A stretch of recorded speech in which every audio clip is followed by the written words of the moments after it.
계시다고 했어요.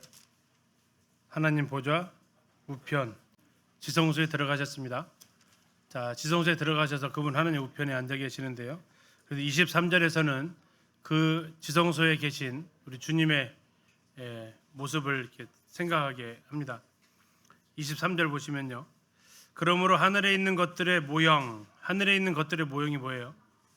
성소, 지상에 있었던 성막 이겁니다.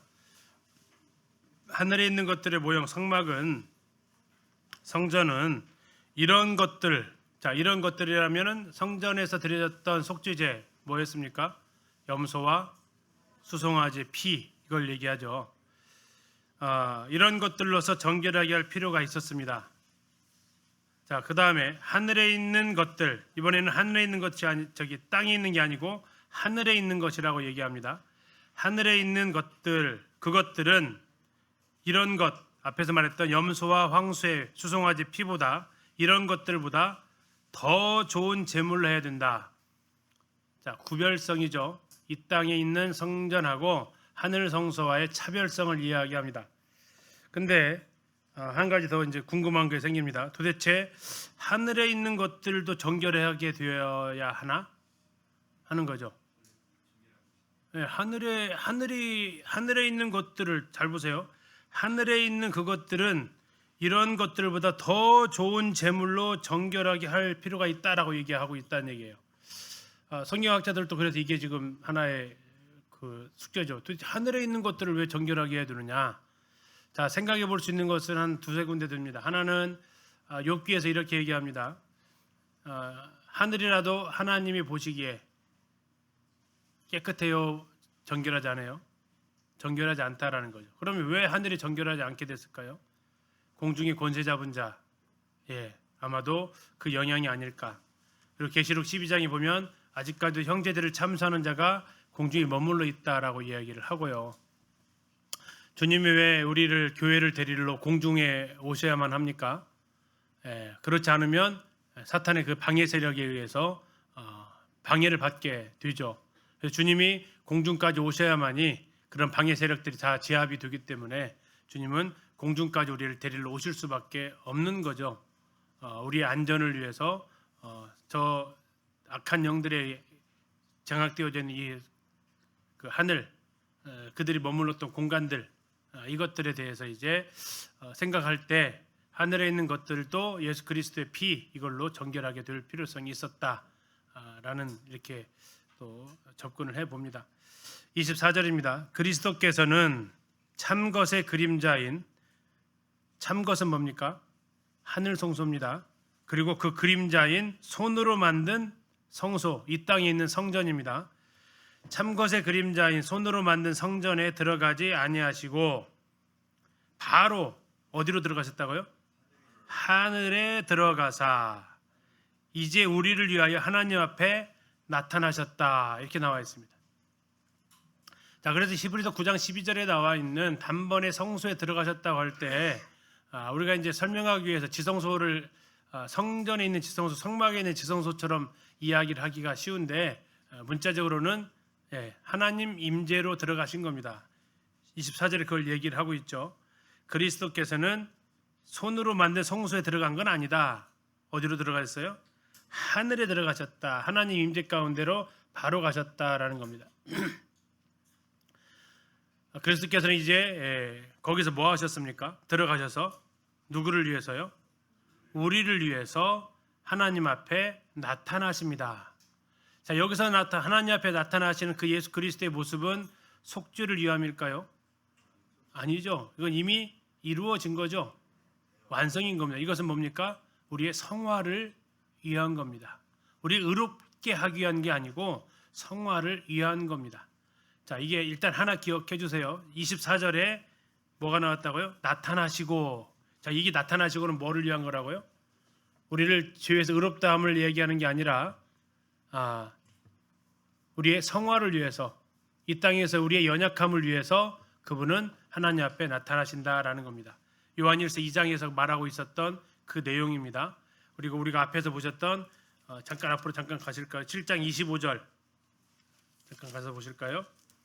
7장 25절 그러므로 자기를 힘입어 하나님께 나아가는 자들을 온전히 구원하실 수 있으니 이는 그가 항상 살아 계셔서 그들을 위하여 뭐 하신다고요? 간구. 여기서 말하는 것도 역시 우리를 죄에서 구원받는 게 아닙니다.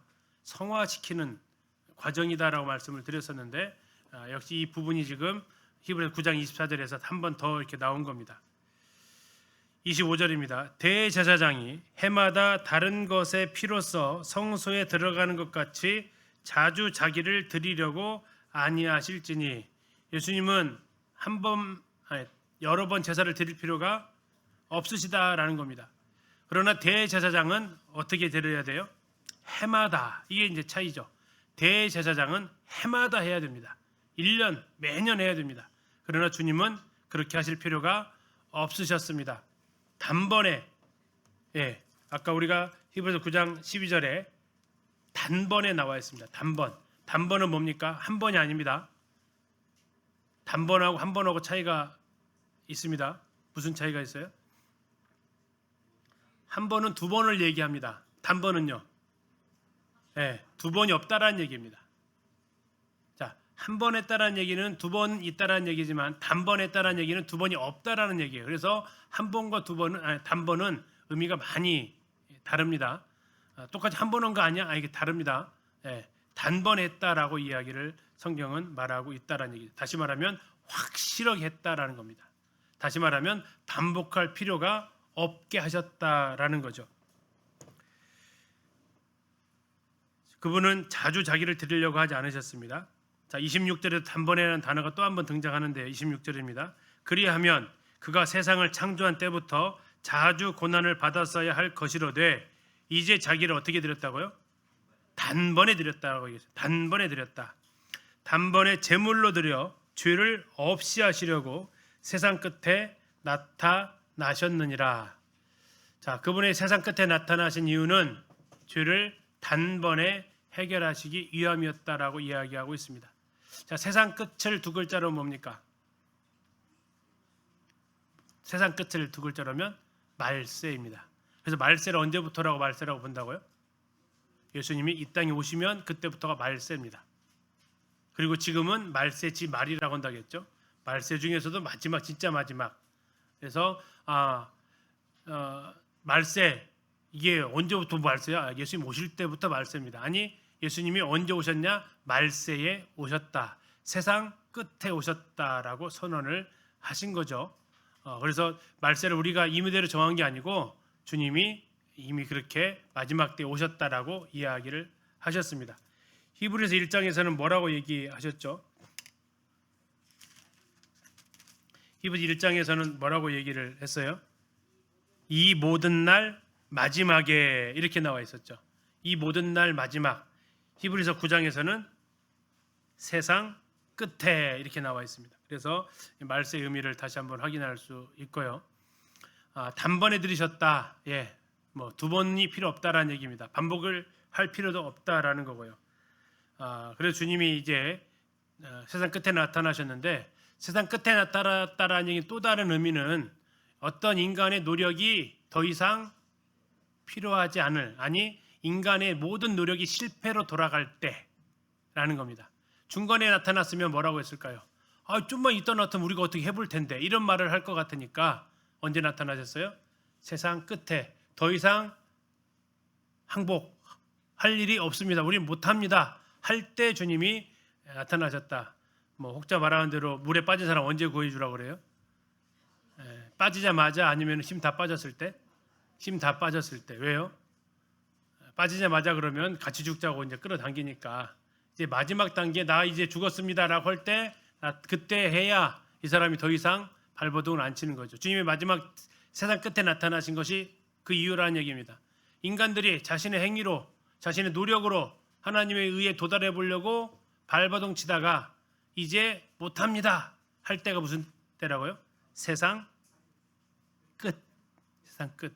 그래서 시기적으로의 끝도 있지만 또 하나는 무슨 끝도 있어요? 인간의 무능력, 인간의 한계, 이것이 드러날 때 더 이상 우리의 힘으로는, 우리의 행위로는 하나님 앞에 나아갈 수 없습니다라고 두 손 두 발 다 들었을 때, 이게 세상 끝입니다. 자, 또 하나는 예수님께서 죄를 뭐 하시려고 했어요? 죄를 없이 하시려고 했습니다. 죄를 없이 하시려고. 이것을 5글자로 하면 영원한 속죄, 영원한 용서입니다. 죄를 하나님 앞에서 죄를 없이 하셨다. 그래서 우리가 양심상 깨끗해질 수 있었다라는 겁니다. 왜요? 아까 말씀드렸지만 내 죄에 대해서 1억짜리인데 1,000만 원 가지고 퉁치자니 내 양심이 늘 아니 어떻게 내가 죄졌는데 저 비둘기 한 마리 죽었다고 내 죄가 없어졌다고 그래? 이 양심이 깨름칙하다는 얘기예요. 그런데 그렇지 않다. 하나님의 아들이 죽었다. 그러면 내 양심이 깨끗해졌다라고 선언하는 것 같다라고 말씀드렸습니다. 다음에 뭐를 드렸습니까? 자기를 단번에 드리셨다라고 나와 있습니다. 아까 히브리서 9장에서 무슨 피라고 얘기했어요? 오직 자기의 피. 26절에서는 자기를 단번에 드리셨습니다. 주님이 직접 베드로전서 2장에 그래서 뭐라고 합니까? 친히 나무에 달려 친히라고 하셨습니다. 주님이 직접 하셨습니다. 27절입니다. 한 번 죽는 것은 사람에게 정해진 것이요 그 후에는 26절 또 하나 빼먹었습니다. 26절 끝에 보십시오. 세상 끝에 뭐라고 나와 있습니까? 나타나셨느니라. 세상 끝에 나타나신 것은 무엇을 위해서 나타나셨을까요? 성화를 위한 걸까요? 아니면 우리를 영화롭게 하기 위한 걸까요? 아니면 우리를 구원하시기 위한 걸까요? 구원하시기 위한 겁니다. 이게 바로 의롭다 하시기 위한 나타나심입니다. 24절의 나타나심은 우리를 성화시키기 위한 나타나심이고 26절의 세상 끝에 나타나심은 우리를 구원하시기 위한 나타나심이다라는 거죠. 자, 27절입니다. 한 번 죽는 것은 사람에게 정해진 것입니다. 누가 정했습니까? 하나님이 정하셨습니다. 하나님이 정해 놓으셨습니다. 근데 그것만 정해 놓은 게 아닙니다. 그 후에는 무엇도 있습니까? 이것도 하나님이 정해 놨습니다. 사탄은 에덴 동산에서 속였습니다. 뭐라고 속였냐면 죽을까 하노라로 속였습니다. 죽을까 하노라. 죽음이 없을 수도 있다라고 속였습니다. 오늘날 사탄은 어떻게 속일까요? 죽을까 하노라로 속이지 않습니다. 죽는 줄 다 압니다. 사탄은 뭐라고 속입니까? 이제 죽으면 끝이다로 속입니다. 죽으면 끝이다. 근데 성경은 뭐라고 얘기합니까? 죽으면 심판이 있다라고 얘기합니다. 죽으면 심판이 있다라는 사실을 사탄은 감추고자 죽으면 끝이다라고 이야기를 하죠. 창세기에서는 죽을지도 몰라 했던 그 사탄, 이제 신약에 와서는 죽으면 끝이야라고 속입니다. 한 번 속지, 2번 속지는 말해야죠. 2번 속으면 바보라고 하죠. 인류는 한 번 속았습니다. 에덴 동산에서. 근데 한 번 더 속으면 정말 답이 없습니다. 이제 속지 않아야 되죠. 한 번 죽는 것은 사람에게 정해졌고 그 후에는 심판이 있다 하나님 선언하셨습니다. 자, 28절입니다. 이와 같이 그리스도도 많은 사람의 죄를 담당하시려고 또 한 번 나왔네요. 어떻게 들으셨어요? 단번에 또 나왔습니다. 단번에 자기를 들이셨습니다. 이것은 우리를 구원하기 위한 겁니다. 다음에 구원에 이르게 하기 위하여 여기 나오는 구원이라는 단어가 나왔습니다. 구원에 이르게 하기 위하여 죄와 상관없이 자기를 바라는 자들에게 2번째 나타나신다고 하셨습니다. 자, 여기서 말하는 구원은 무슨 구원을 가리킬까요? 자, 의롭게 되는 거, 거룩하게 되는 성화, 영화롭게 되는 영화, 뭘 말할까요? 여기는 단은 영화롭게 되는 겁니다. 다시 말하면 주님이 재림하셔서 우리를 데리러 오시는 장면을 표현하고 있습니다. 자, 근데 그 대상은 모든 사람이 아니네요. 누구를 대상으로 한다고 얘기합니까? 죄와 상관없이 자기를 바라는 자. 죄와 상관이 없어야 된다라는 겁니다. 왜 죄와 상관이 없어야 됩니까? 26절에 그분이 뭐 하셨다고 나와 있습니까? 죄를 뭐 하셨어요? 26절 끝에 죄를 없이 하시려고 했죠. 죄를 없이 하셨으니까 죄와 관계가 없다라는 겁니다. 주님이 죄를 없이 하셨는데 여전히 죄와 관계가 있다면 그는 하나님을, 예수님을 이제 심판의 대상으로 만날 수밖에 없습니다. 심판의 대상을 안 만나려면 죄와 상관이 없어야 됩니다.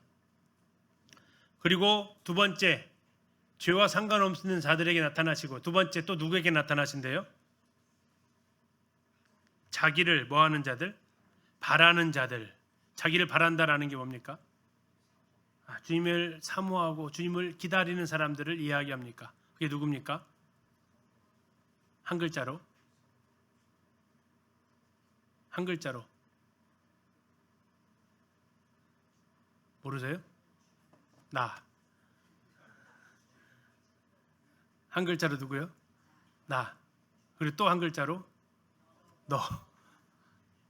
이게 누구라고요? 주님을 바라는 자들. 주님을 바라는 자들. 주님이 처음 오실 때는 세상에서 거절당하셨잖아요. 그러나 다시 오실 때는 주님을 바라는 자들에게 나타나신다라는 겁니다. 자기를 바란다라는 얘기는 자신의 소유가 된 자를 이야기하고 있습니다.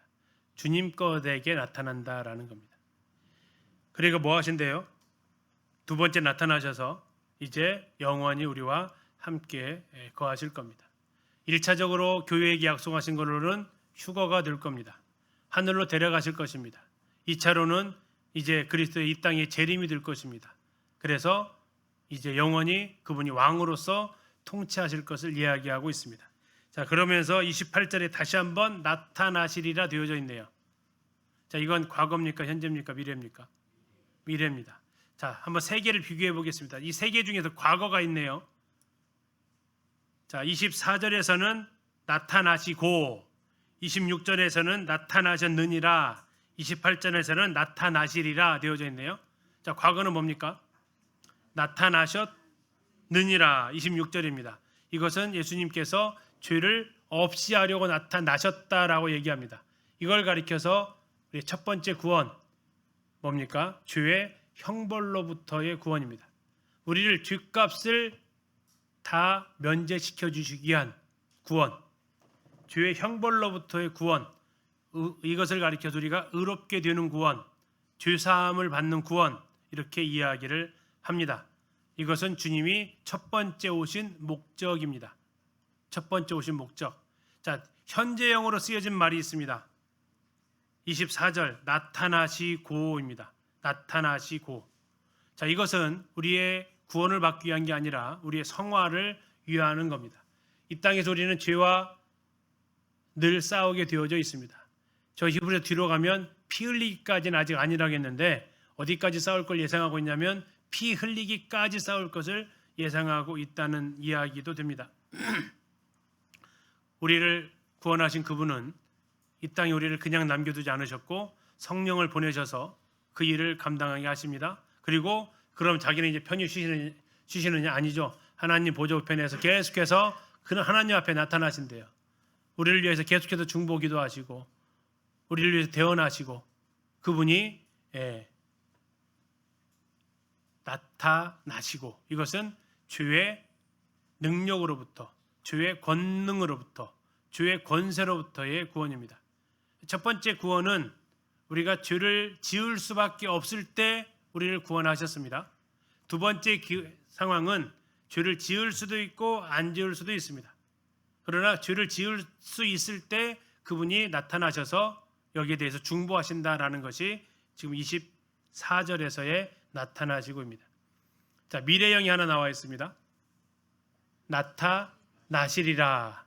자, 이건 아직 안 오신 겁니다. 미래에 있을 일입니다. 이것은 우리를 영화롭게 하시기 위한 등장입니다. 주님이 우리를 자신이 이루어놓으신 구원을 완성하실 모습입니다. 주님의 재림을 통해서 온전하게 되어질 것입니다. 이걸 가리켜서 죄의 존재로부터의 구원이다. 다시 말하면 이때는 더 이상 죄를 짓고 싶어도 지을 수가 없는 상태. 이 죄에 대해서 세 가지가 있다는 얘기예요. 첫 번째는 죄의 형벌이 있습니다. 죄 지었기 때문에 지옥 가야 될 사람, 거기서 건져내 주기 위한 것이 나타나셨느니라. 두 번째, 거기서 구원 받았습니다. 이제 우리는 죄와 싸울 수 있습니다. 그래서 우리는 이길 수도 있고 질 때도 있어요. 이때 우리를 이기게 하시는, 승리하게 하시는 때 그분이 나타나시고 되어져 있습니다. 성령께서 도우시고 우리로 이기게 하십니다. 이게 주의 능력, 주의 권세로부터의 구원입니다. 마지막 세 번째 28절에 나타나와 있는 나타나시리라. 이건 뭡니까? 앞으로 나타나실 미래입니다. 주의 존재입니다. 아예 죄가 없게 하시는 겁니다. 더 이상 우리가 죄와 싸울 일이 없다라는 거죠. 이게 주님께서 세 번에 걸쳐서 나타나신다, 나타나셨다, 나타나실 것이다 라고 이야기를 하면서 주님의 이 구원 사역에 대해서 이제 최종 마침표를 찍는 절이 마지막 주의 존재로부터의 구원까지를 담아내고 있습니다. 더 좋은 성소를 이야기를 우리가 구정에서 봤는데요. 잠시 비교해 보면 지상의 성소는 이 세상에 속해 있습니다. 그러나 그것은 하늘에 있는 것들의 모형이다라고 말씀드렸죠. 이것은 하나님께서 개혁할 때까지 잠깐 맡겨둔 겁니다. 그러나 하늘에 있는 성소는 지금까지도 영원합니다. 이것은 그림자이지만 하늘의 성소는 실체입니다. 이것은 대제사장이 1년에 딱 한 번 들어갈 수 있었지만 천상의 성소는 이제 모든 사람이 들어갈 수 있습니다. 예수 피를 힘입어서. 지상의 성소는 하나님의 첫 번째 사역이셨습니다. 그러나 이제 창조와 연관되어졌다면 두 번째 천상의 성소는 주님의 구속과 관련되어져 있습니다. 영원한 속죄가 이루어진 곳입니다. 첫 번째 성소는 사람의 손으로 지어졌습니다. 그러나 하늘의 성소는 사람의 손으로 지어지지 않았다라고 말하고 있습니다. 첫 번째 성소에서는 동물의 피에 제사가 드려졌지만 하늘의 성소에서는 그리스도의 피로 영원한 속죄를 드려졌습니다. 지상에서는 구원의 문제에 대해서 양심상 깨끗하게 할 수 없었습니다. 그러나 천상에서의 속죄는 영원한 속죄, 양심으로 깨끗게 한 속죄입니다. 지상의 성소는 변치 않는 소망 없습니다. 그러나 천상은 변치 않는 소망이, 영원한 소망이 주어지는 곳, 그것이 더 좋은 성소가 되겠습니다. 자, 그렇게 해서 주님께서 이제 9장을 통해서 영원한 속죄를 이루셨다. 자기의 피로, 자기의 몸으로. 그분은 대제사장이셨고 성전이셨고 하나님의 우리를 위해서 드려진 산 제사로, 산 제물로 우리에게 이렇게 드려졌습니다. 자, 그러면서 이제 10장으로 넘어가면요, 더 좋은 희생을 이야기합니다. 10장은 아주 쉽습니다. 그 내용 자체가 우리가 성도님들이 워낙 잘 알고 계셔서 어려운 단어도 없습니다. 금방 넘어갈 수 있을 것 같은데 잠깐 보겠습니다. 10장 1절입니다. 율법은 장차 올 좋은 일에 뭐다고요? 그림자입니다. 자, 아까 9장 11절 잠깐 가서 보세요. 9장 11절.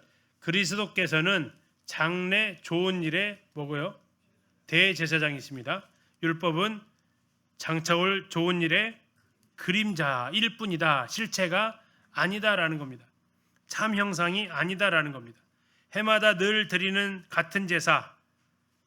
자, 뭘 드렸습니까? 그들이 피로 드려졌던 제사가 속죄, 속건제, 속죄제, 화목제, 번제, 대속죄일의 죄, 온갖 제사를 그들이 매일 드렸습니다. 해마다 드렸습니다. 그리고 여기서 나와 있는 해마다 드리는 것의 가장 하이라이트는 대속죄일의 제사고요. 그러나 그 제사 가지고 뭐 할 수 없습니까? 자기에게 나온 자들을 온전하게 할 수 없었습니다. 2절입니다. 그렇지 아니하면 섬기는 자들이 단번에 정결케 되어 다시 죄를 깨닫는 일이 없으리니 어찌 제사 드리는 일을 그치지 아니하였으리요. 해마다 대속죄일이 지켜졌다라는 얘기는 뭡니까? 그들의 죄의 제사가 완전하지 못하다라는 것에 대한 증명이 되는 거죠. 그래서 반복적으로 할 수밖에 없었다는 거죠. 3절입니다. 그러나 이 제사들에는 해마다 뭐를 한다고 얘기해요? 죄를 기억하게 한다라는 겁니다. 자, 원래 속죄제는, 대속죄일은 뭐 하기 위한 제사라고 했죠? 죄를 속하기 위한, 죄를 제거하기 위한 제사가 대속죄일이잖아요. 그런데 놀라운 기능이 있다라는 겁니다. 대속주일은 그들이 뭐를 하는 날이기도 해요? 주를 기억하게 하는 날이기도 해요. 주를 기억해야 회개하고 회개해야 속죄를 하잖아요. 주를 기억하게 한다고요. 그래서 우리가 레위기 때 잠깐 했었는데 7월 1일 나팔절이 울리던 날부터 시작해서 대속죄일 10일 동안 그들이 했던 건 뭐냐면 사람을 찾아가서 용서를 구하는 일을 해요. 대인 관계에서 지었던 잘못에 대해서 뭐 한다고요? 용서를 구한다고요. 그리고 나서 대속죄일에 이 속죄가 하이라이트로 딱 들어지면서 그들이 이제 안도의 숨을 내쉬는 거예요.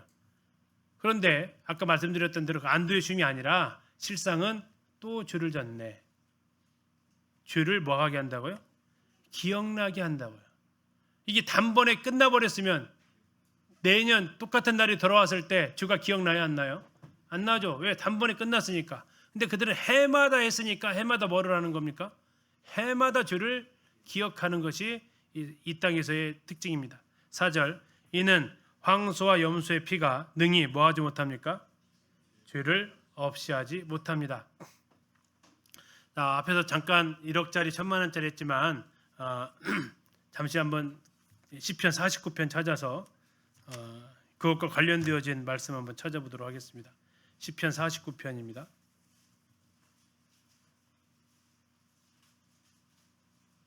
시편 49편 7절 8절입니다. 1억짜리 1000만원짜리가 여기서 나왔습니다. 자, 49장 7절입니다. 49편 7절 같이 한번 읽을까요? 시작. 아무도 자기 영재를 구원하지 못하며 그를 위한 속전을 하나님께 바치지도 못할 것은 그들의 생명을 속량하는 값이 너무 엄청나서 영원히 마련하지 못할 것임이니라. 자, 우리의 속전이 어떻다고요? 너무 엄청난 가격이다. 근데 너무 엄청난 가격인데 송아지 한 마리 드렸다고, 비둘기 한 마리 드렸다고 된다고요? 안 된다고요. 양심상 안 된다고요. 왜? 너무나도 귀하기 때문에. 왜 이렇게 귀해요? 하나님 형상대로 지원받아서 그래요. 그래서 그만큼 귀해요. 그래서 다른 무엇을 가지고도 이 사람의 속전으로 지불될 수 있는 가치를 찾을 수 없다라는 거예요. 오직 딱 하나, 그 사람을 지으신 분밖에는. 자, 그래서 4절이 그걸 얘기하는 겁니다. 능히 죄를 없이 하지 못한다라는 거죠. 5절입니다. 그러므로 주께서 세상에 임하실 때에 말씀하셨습니다. 시편 40편 말씀인데요. 하나님이 제사와 예물을 원하세요? 원하지 않으세요? 원하지 않으신대요. 그 대신 오직 나를 위하여 한 몸을 예비하셨도다. 누구게요? 그렇죠. 예수님입니다. 번제와 속죄제는 기뻐하지 아니하신답니다. 7절, 이에 내가 말하기를 하나님이여 보시옵소서, 두루마리 책에 나를 가리켜 기록된 것 같이 하나님의 뜻을 행하러 왔나이다. 7절은 누가 하신 말씀 같아요? 예수님이 자기를 가리켜서 하신 말씀이다라는 거죠. 자, 이게 5절, 6절, 7절이 이제 구약을 인용한 건데요. 자, 요점이 이렇습니다. 하나님은 제사와 예물을 원하지 않으십니다. 왜? 그거 별로 능력이 없다라는 겁니다. 시편 40편 6절 말씀입니다. 주께서 내 귀를 통하여 내게 들려주시기를 제사와 예물을 기뻐하지 아니하며 번제와 속죄제를 요구하지 아니하신다 하신지라. 자, 그것들은 죄를 없앨 수 없다라는 겁니다. 그래서 주님이 뭐 하십니까? 한 몸을 예비하셨다. 이게 바로 세상 죄를 지고 가는 하나님의 어린 양을 예비합니다. 하나님이 하나님을 위해서 한 몸을 예비하셨습니다. 우리를 위한 것 같잖아요. 그렇죠? 5절 잘 보세요. 오직 누구를 위해서요? 나를 위해서. 여기서 나가 누구예요? 우리가 아닙니다. 하나님입니다. 하나님을 위하여 한 몸을 예비하셨다라고 말씀하십니다. 그게 누굽니까? 예수 그리스도이십니다. 말씀이 육신이 되어 오신 분입니다. 하나님이 직접 자기를 위해서 한 몸을 예비하셨습니다. 하나님은 자기의 뜻과 온전하신 뜻을 이루시기 위해서 우리를 구원하셨다라고 디모데후서에서도 말씀하고 있는데요. 우리를 구원하신 것이 하나님의 뜻입니다. 하나님의 원하심이었습니다. 그래서 하나님은 그것을 위해서 한 몸 예수 그리스도를 준비하셨습니다. 두루마리 책에 나를 가리켜 하셨다는 그 말씀, 예수님께서 하시는 독백과도 같은 말씀입니다. 예수님이 자원하는 심령으로 오셨습니다. 7절 잘 보십시오. 내가 말하기를 하나님이여 보시옵소서, 두루마리 책에 나를 가리켜 기록된 것 같이 내가 하나님의 뜻을 행하러 왔나이다. 자, 억지로 오신 것 같습니까? 아니다라는 거죠. 그분이 자원해서 오셨다라는 겁니다. 요한복음 10장에서 말씀하기를 이걸 내게서 빼앗는 자가 있는 것이 아니요 내가 스스로 버린다라고 말씀하셨습니다. 예. 9절입니다. 8절입니다. 위에 말씀하시기를 주께서는 제사와 예물과 번제와 속죄제는 원하지도 아니하시고 기뻐하지도 아니하신다 하셨고 왜? 이건 다 율법의 제사이기 때문입니다.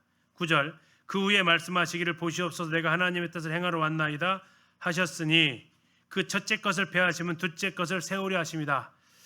자, 첫째 것이 뭡니까? 율법을 통해서 드려졌던 그 많은 제사들, 예물들입니다. 둘째 것은요? 예수님께서 자기 자신을 통해서 드려졌던 제사입니다. 짐승의 제사와 아들의 제사입니다. 자, 근데 뭘 따라서요?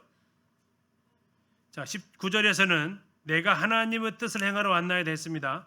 10절에 이 뜻을 따라 했습니다. 그럼 이 뜻은 무슨 뜻입니까? 하나님의 뜻입니다. 그 하나님의 뜻은 뭡니까? 사람의 죄를 없애기 위한 하나님의 뜻입니다. 사람의 죄를 영원히 해결하기 위한 하나님의 뜻입니다. 왜요? 하나님과 사람이 가까이 하기에 장애물인 이 죄를 해결해야만 하나님과 사람이 가까이 할 수 있어서 하나님이 이것을 위해서 뜻을 세우셨고 이것을 해결하시기 위해서 아들을 준비하셨다라는 거죠. 그래서 뭐라고 얘기하십니까? 이 뜻을 따라서 예수 그리스도의 몸을 어떻게 하셨어요? 또 나왔습니다. 어떻게 들으셨다고요? 단번에. 지금 몇 번 나왔어요? 자, 9장에서 3번 나왔습니다. 10장에서 또 나왔습니다. 단번에 들으셨습니다. 한 번 아닙니다. 단번에 들으셨습니다. 그래서 무슨 일이 일어났습니까? 누가 거룩함을 입었습니까? 거룩하십니까? 상태를 말하는 게 아니고 신분을 물어보는 겁니다. 거룩하십니까? 예, 거룩합니다. 우리 신분이 그렇다는 얘기입니다. 자꾸 상태 생각하시면서 낙담하지 마시고 나는 그래도 거룩한 자다라는 거예요. 내 신분이 거룩하다라는 거예요. 예, 우리가 거룩함을 얻었다라고 얘기하고 있습니다. 이것은 현재를 물어보는 게 아니죠. 얻었다고 했잖아. 이것은 뭐를 물어보는 게 과거예요. 다시 말하면 우리의 신분을 물어본다라는 겁니다. 가끔씩 뭐 이렇게 물어보면 거룩하십니까? 그러면 주저주저 하시는데 우리의 신분을 물어보는 겁니다. 그러면 담대할 수 있죠. 거룩합니다. 그러면 아마 이것에 대해서 믿음이 없는 사람들은 뭐라고 할까요? 교만해가지고 교만해가지고도 아닙니다. 교만해가지고 말이야. 이건 교만한 게 아닙니다. 이건 하나님 말씀에 대해서 우리가 온전히 신뢰하고 있다라는 거죠. 교만한 건 뭡니까? 거룩함을 얻었다고 하면서도 했는데도 불구하고 아니죠. 내가 회개해야죠. 다시 말하면 구약의 제사를 또 드려야죠. 또 드려야죠. 이게 교만해가지고 하는 겁니다. 주님이 거룩함을 얻었다 그러면 감사합니다 하면 되는 거죠. 11절입니다. 얼마나 쉬워요. 쉽죠. 그렇죠? 참 쉽습니다. 11절입니다. 제사장마다 매일 서서 섬기며 자주 같은 제사를 드립니다. 그러나 이 제사는 뭐 할 수 없어요? 죄를 없게 하지 못합니다. 계속해서 앞에서 말했습니다. 아무리 성전에서 화려한 옷을 입고 또 세마포 옷을 입고 제사를 드려도 죄를 없게 하지는 못한다라고 얘기합니다. 그러나 12절 오직 자, 영어는 보통 여기가 but입니다. 그러나 그리스도는 죄를 위하여 뭔 제사를 드렸어요? 영원한 제사. 더 이상 드릴 것이 없습니다. 반복해서 드릴 게 없습니다. 영원한 제사를 드리시고 그 다음엔요. 하나님 우편에 앉으셨습니다. 자, 우편에 앉아서 피곤하셨다고요? 아니요. 완전한 사역을 마쳤다라는 겁니다. 죄를 위해서 그분은 더 이상 요구할 것이 없도록 완전하게 해결하셨다라는 겁니다. 그러면서 뭐 하십니까? 13절 그 후에 자기 원수들을 자기 발등상이 되게 하실 때까지 기다리십니다. 자, 빌립보서에서는 모든 무릎이 예수의 이름 앞에 꿇게 될 것을 말하고 있습니다. 주님은 그때를 지금 기다리고 계십니다. 주님을 죽게 만든 게 누굽니까? 그 원수들입니다. 이제 그들을 주님은 승리하셨습니다. 그들을 발 아래 밟으실 것입니다. 저 이스라엘 갈멜산에 보면 엘리야가 바알 선지자 목을 갖다가 발로 팍 밟고 있는 장면이 나오는데 주님이 그게 이제 발을 얹어 놓는 것이 발등상인데요. 그렇게 주님이 이제 승리하시고 통치하실 것을 말하고 있습니다. 자, 그 다음에 말하고 있는 것은요. 자, 기다리시는 것은 원수들을 대상으로 할 때 기다리는 거고요. 14절입니다. 그가 거룩하게 된 자들. 자, 여기는 거룩하게 된 자들은 신분입니까? 상태입니까? 신분입니다. 거룩하게 된 자들을 한 번의 제사로, 한 영원한 제사, 12절은 이렇게 나와 있습니다. 한 영원한 제사, 한 번의 제사, 한 영원의 제사로 어떻게 하셨습니까? 온전하게 앞에 뭐가 붙었어요? 영원히. 왜요? 영원한 제사를 드렸으니까 영원히 온전하게 된 거죠. 매년 제사를 드렸으니까 매년 죄를 지은 거고, 영원한 제사를 드렸으니까 영원히 속죄가 이루어진 거고. 15절 또한 성령이 우리에게 증언하십니다. 성령이 뭐라고 얘기하실까요? 주께서 이르시되 그날 후로는 그들과 맺을 언약이 이것이라 하시고 내 법을 그들의 마음에 두고 그들의 생각이 기록하리라 하신 후에, 이게 예레미야 31장의 말씀이죠. 자, 이 약속도 이제 성령께서 새 언약 아래에서 이것을 증언하고 계십니다. 새 언약으로, 앞에서도 우리 9장에서 첫 언약이 반대말이 뭐라 그랬어요? 새 언약이라고 했습니다. 새 언약. 자, 그 새 언약이 지금 다시 한번 나오는 겁니다. 자, 주님께서 맺을 언약이 이것이다 하시면서 17절입니다. 그들의 죄와 그들의 불법을 뭐 하지 않는다고요? 기억하지 않는다. 다시는, 내가 다시는 기억하지 않는다. 예, 우리는 다시는 기억하지 않는다 하면은 해요, 안 해요? 해요. 예. 그러나 예수님은 안 하면 안 해요. 왜? 그분은 전능하시기 때문에 그렇습니다. 우리는 전능하지 못하기 때문에 기억 안 하고 싶어도 기억하고 있지만, 그분은 전능하시기 때문에 기억 안 하신다면 안 하시는 겁니다. 감사하게도 너희가 기억하지 않게 되리라 했으면 큰일 날 뻔했습니다. 너희가 기억하지 말아라 해도 큰일 날 뻔했습니다. 그러나 누가 기억하지 않는다고 얘기하십니까? 내가 하나님 그분이 내가 다시는 기억하지 않는다라고 하나님이 선언하셨다라는 겁니다. 이 구원이 나에게 달려있지 않다라는 거죠. 그래서 이 말씀 속에서 간혹 이렇게 생각을 해봅니다. 예를 들어서 성도님이 치매가 걸리셨어요. 구원 받은 거 까먹으셨네요. 그분의 구원은 흔들릴까요? 안전할까요? 안전하다라는 거죠. 왜요? 주님이 우리의 기억력을 의지하지 않으십니다. 주님이 하셨다라는 거죠. 예, 주님이 여기에 대해서 책임지신다라는 거지. 너 치매 걸렸으니까 구원 취소, 이거 아니다라는 거죠.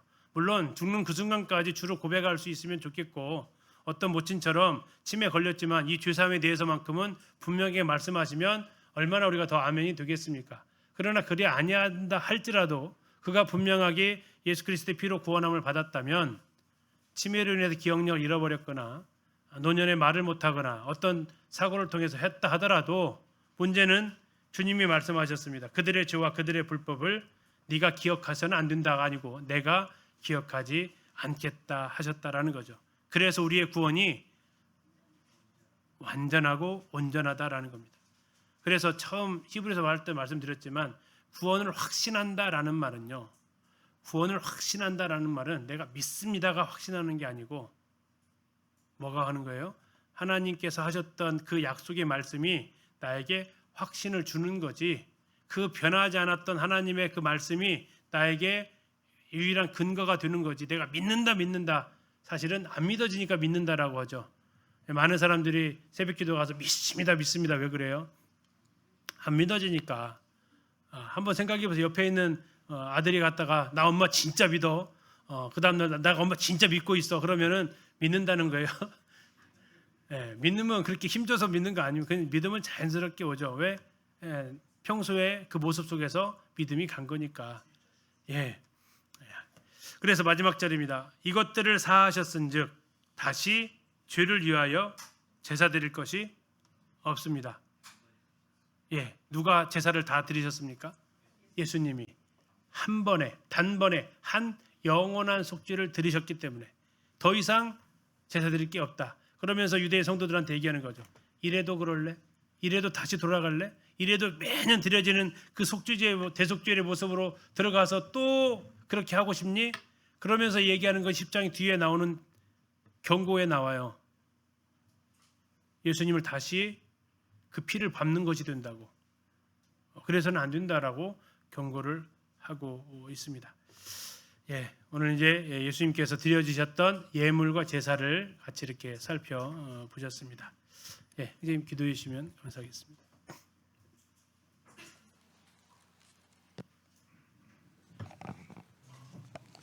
은혜와